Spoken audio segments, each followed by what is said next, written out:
linamleta mpaka ufukweni. Chuck anaamka akiwa amechoka. Basi akatembea mbele akaikuta ile alamu yake, lakini haifanyi kazi tena.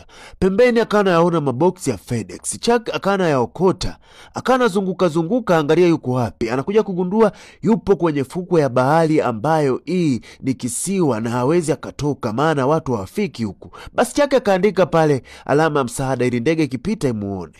Siku inayofuata Chuck akawa anayaona maboksi, akawa anayaokota. Maji huku hamna, kwa hiyo alitumia maji ya nazi kama maji ya kunywa, maana maji ya bahari ni ya chumvi.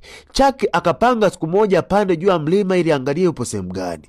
Alipoangalia chini akaona kama mtu anaelea. Basi Chuck toka mbio akashuka chini. Kuja kumwangalia ni pilot wake na ameshafariki. Ilimuuma sana. Basi Chuck akaamua mfanyie maziko huyu. Alimzika, akaandika na tarehe yake aliyozaliwa na aliyokufa. Basi Chuck siku moja akiwa amelala usiku, anaamka anaona kama kuna meli mbali, mwanga unaangaza.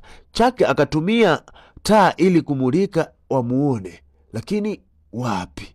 Hawakumuona. Alipiga kelele nyingi, akatumia taa lakini hawakumuona. Alihangaika sana. Chuck akatumia lile boat life ili arudi kwenda kuokota. Asubuhi inayofuata alienda moja kwa moja, lakini mawimbi yalikuwa mazito, alimrudisha.